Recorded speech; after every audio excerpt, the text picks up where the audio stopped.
સુરતમાં હીટવેવ સામે આરોગ્ય વિભાગે પૂરતી તૈયારીઓ કરી છે। સ્મીમેર હોસ્પિટલમાં બાથટબ અને આઈસ બેડની વ્યવસ્થાઓ કરાઈ છે। હાલમાં આકરો ઉનાળો તપી રહ્યો છે અને હીટ સ્ટ્રોકથી બચવા માટે સુરત મહાનગરપાલિકા દ્વારા તકેદારીના પગલાઓ લેવામાં આવી રહ્યા છે। સુરત મહાનગરપાલિકા સંચાલિત સ્મીમેર હોસ્પિટલમાં હીટ સ્ટ્રોકથી દર્દીઓને બચાવવા માટે અગ્રિમ તૈયારીઓમાં બાથટબ અને આઈસ બેડની વ્યવસ્થાઓ કરવામાં આવી છે।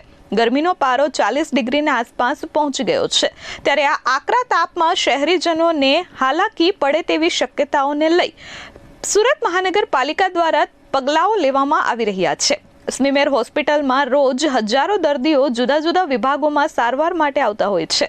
અહીં ફક્ત સુરત જ નહીં પરંતુ ગામડાઓના પણ દર્દીઓ આવતા હોય છે, ત્યારે દર્દીઓને હીટ સ્ટ્રોકથી બચાવવા અને તાત્કાલિક ખાસ પ્રકારની ટ્રીટમેન્ટ મળી રહે તે માટે કેઝ્યુઅલિટી વિભાગમાં બાથટબ મૂકવામાં આવ્યા છે, તેમજ આઈસ બોક્સ એટલે બરફની પેટી પણ મૂકવામાં આવી છે।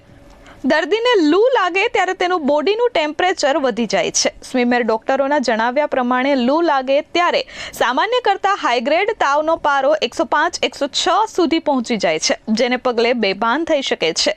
આ ફરિયાદો એટલે કે જે દર્દીને લૂ લાગી હોય તેને જ્યારે સ્મીમેર હોસ્પિટલમાં લાવવામાં આવશે ત્યારે તેની સારવાર માટે બાથટબની વિશેષ વ્યવસ્થા છે। मेरा नाम डॉक्टर आकृति है। मैं स्मीमर हॉस्पिटल में एज अ डॉक्टर रेसिडेंट काम कर रही हूँ सेकेंड ईयर में।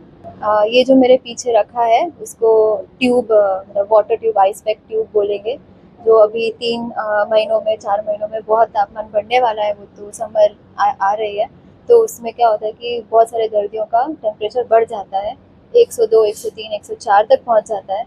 उसमें दवाइयाँ जल्दी काम नहीं करती है, तो उन जैसे दर्दियों के लिए उनको यहाँ पे रखेंगे। ये ट्यूब के नीचे बर्फ़ रखा हुआ है और वो ट्यूब के अंदर पानी रखा हुआ है, वो पानी से इनका तापमान क्या है शरीर का बराबर हो जाएगा, तो उनको अच्छा महसूस होगा और साथ में साथ उनका शरीर भी सही हो जाएगा। ब्यूरो रिपोर्ट S24 न्यूज़ सूरत।